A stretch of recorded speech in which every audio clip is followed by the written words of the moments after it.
The Oklahoma City Thunder are on their way to the NBA Finals. The last time they made the NBA Finals, we know what happened. They ran into Chris Bosh, Dwayne Wade, and LeBron James, and we all know what happened.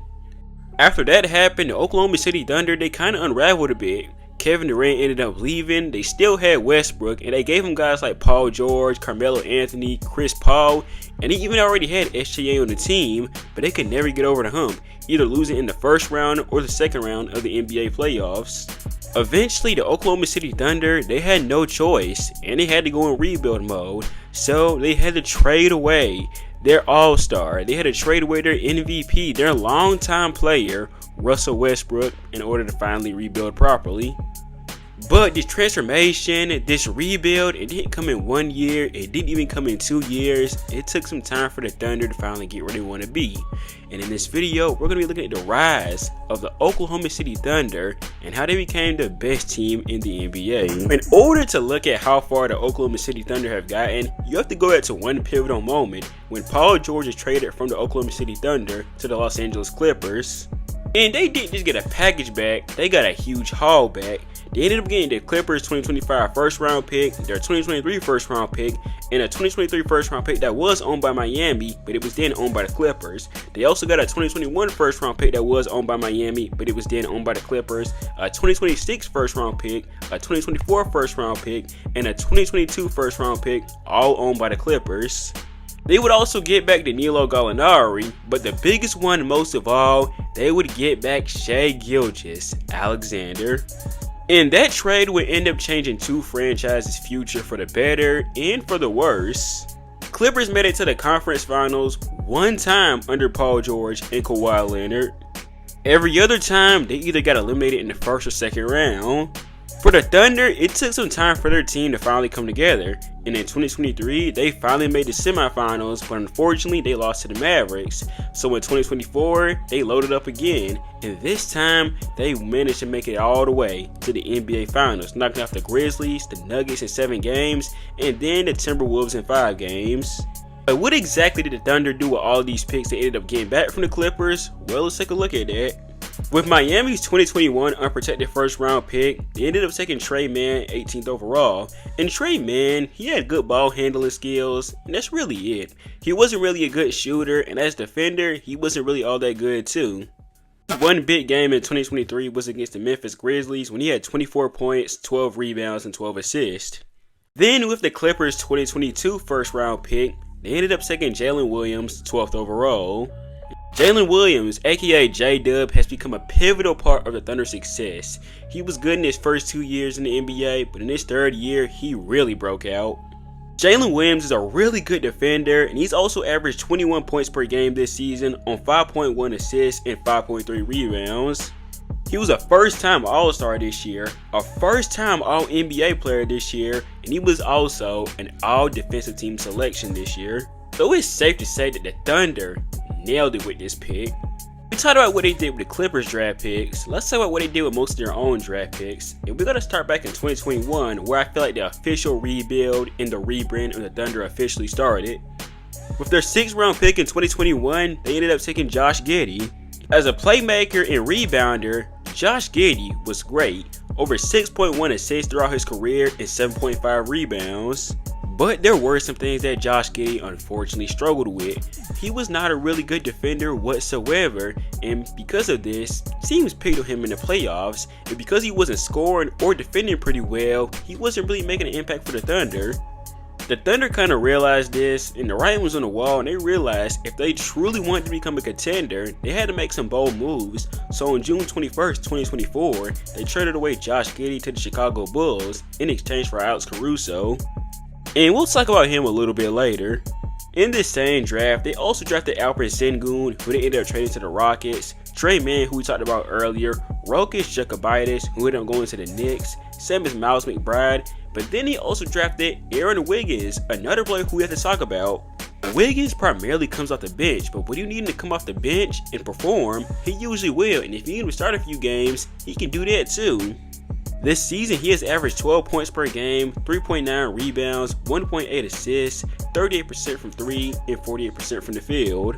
This season, he had a 30-point game against the Blazers, a 35-point game against the Jazz, and a 28-point game versus the Pelicans. He also had a 41-point game versus the Kings. That's his career high, and he also had 6 3-pointers made in that game. I'm not sure why I didn't see this when I was looking at his stats before, but pre-edited note, it's in there now. He also had a 21-point game versus the Grizzlies in Game 1 of the first round. It's safe to say he's been a good, if not solid player for the Thunder this season. He now moves to 2022, and with their second overall pick, they ended up taking Chet Holmgren. He would miss his entire rookie year due to a Lynch fracture injury, but in 2023 and 2024, he came back like it was nothing. That season, he averaged 16.5 points per game, 2.3 blocks per game, 7.9 rebounds per game, 53% from the field, and 37% from 3. The crazy part, he played in all 82 games in 2024, all 82, played in 0 in his rookie year, but he played in all 82 in 2024. He would also be the runner-up for Rookie of the Year. That was won by Wemby, of course. Now in 2024 on November 10th, he did suffer a fracture in his pelvis, and he would have missed a good number of games, only playing 32 games during the regular season. And it doesn't matter because in the playoffs, he has been pretty good for the Thunder. Also took J-Dub, who we talked about earlier, Peyton Watson, who they traded to the Denver Nuggets, and they also took Jalen Williams. And no, not J-Dub Jalen Williams, who we just talked about, Jalen Williams with a Y. He mostly comes in during garbage time or when the team needs him when the player is injured, but he did have a good game against the Jazz when he had 15 points, 11 rebounds, and 10 assists. So maybe a player developed right can become a really good player off the bench. And during the 2023 NBA draft, they originally took Derek Lively. However, they ended up trading him to the Mavericks, and in return, they got back Cason Wallace. I think Cason Wallace easily has the potential to be a really good 3-and-D player in the future. Right now, he's not special at the 3-point line. He does need to improve on that consistently, but I think he has the potential to do just that. Even though he usually comes off the bench, he's already one of the best defenders in the league.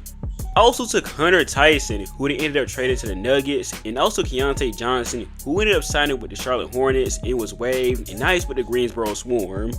Finally, we got Nikola Topic, who they took 12th overall in the 2024 NBA draft. And unfortunately, he tore his ACL and he has not played a single game yet for the Thunder this season, but I am eager to see how he fits in that Thunder system.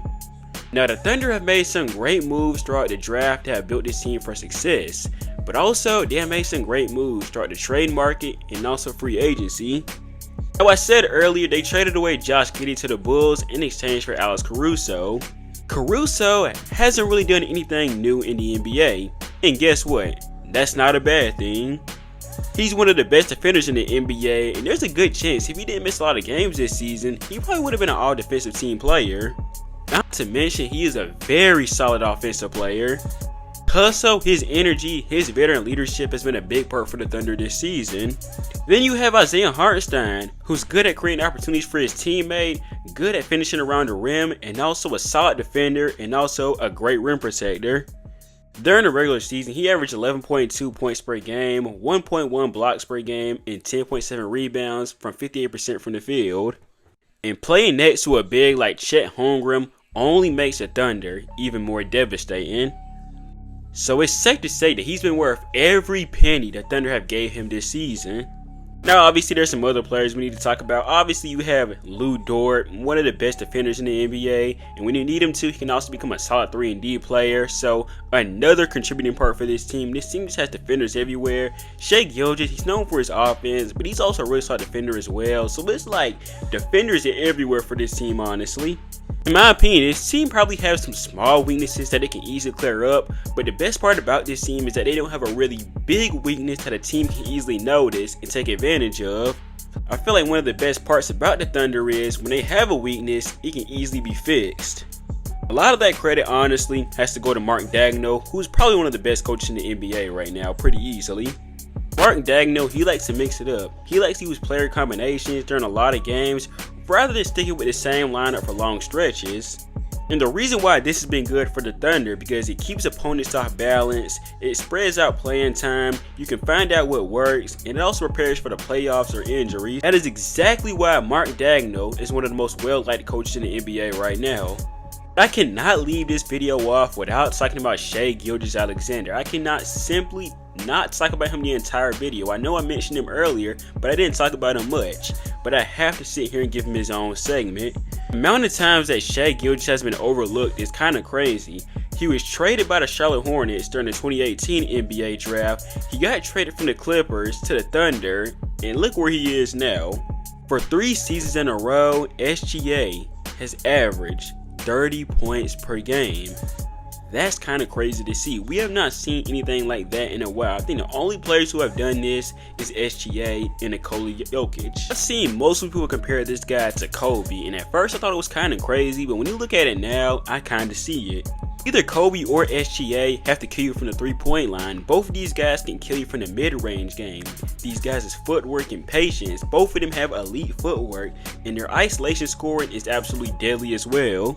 SGA's outstanding playmaking is also what makes him stand out, and a lot of people love to make fun of him for this. The fact that he draws so many fouls, but you gotta just give him credit for it. His pump fakes, his body controls, he is absolutely good at that, and it makes opponents make mistakes, and they fall for it. And SGA, he's just a master at it, simple as that. I told you this team is really solid all across the board on defense, and SGA is another really good defender for this team. And he might be the 4th best defender on this team, but you have to consider who they have.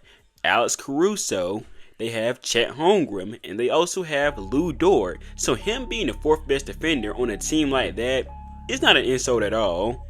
Here's what I say about people who complain about SGA. Just learn how to stop it. Simple as that.